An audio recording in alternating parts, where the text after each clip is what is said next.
அருணாச்சல பிரதேச மாநிலத்தில் நாளை மக்களவைத் தேர்தல் நடைபெறவுள்ள நிலையில் சியாங் பகுதியில் சாலை வசதியே இல்லாத மலை கிராமங்களுக்கு அதிகாரிகளும் பாதுகாப்பு படையினரும் கயிறு கட்டி இவிஎம் மெஷின்கள் உள்ளிட்ட பொருட்களை எடுத்துச் சென்றனர்.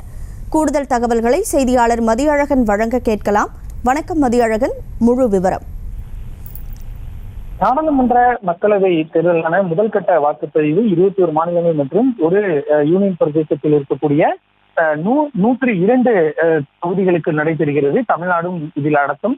இந்த நிலையில் அருணாச்சல பிரதேசத்தை பொறுத்த வரைக்கும் அங்கு இருக்கக்கூடிய 2 மக்களவை தேர்தல் தொகுதிகளுக்கும் அதே போல மாநில சட்டப்பேரவைக்கும் தேர்தல் நடைபெற இருக்கிறது. இந்த நிலையில் அங்கு இருக்கக்கூடிய சியாங் மாவட்டத்தில் இருக்கக்கூடிய மலை கிராமத்திற்கு மிகவும் ஆபத்தான முறையில் வாக்குப்பதிவு இயந்திரங்கள் உள்ளிட்ட வாக்கு பதிவிற்கு தேவையான பொருட்களை தேர்தல் அதிகாரிகள் கொண்டு செல்லக்கூடிய காட்சிகள் தற்பொழுது வெளியாகி இருக்கின்றன.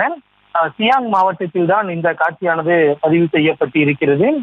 மிகவும் நடப்பதற்கே முற்றிலுமாக ஒரு ஆபத்தான நிலையில் இருக்கக்கூடிய அந்த பகுதியில், அதுவும் சமதளமாக இல்லாமல் மலைப்பாங்கான மேடான ஒரு பகுதியில் மிகவும் அங்கு இருக்கக்கூடிய பாறைகள் மற்றும் கம்புகள் ஆகியவற்றினுடைய உதவியுடன் மிகவும் ஆபத்தான முறையில் ஒருவரை ஒருவர் கைகளை பிடித்துக் கொண்டு அந்த வகையில் தான் மிகவும் ஆபத்தான முறையில் செல்லக்கூடிய இந்த காட்சிகளானது வெளியாகி இருக்கிறது.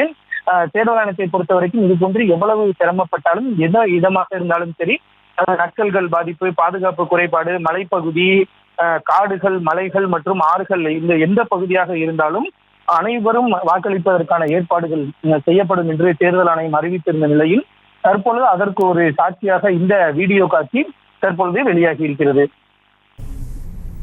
தகவல்களுக்கு நன்றி மதியழகன். செய்திகளை உடனுக்குடனும் துல்லியமாகவும் தெரிந்து கொள்ள சப்ஸ்கிரைப் பண்ணுங்க.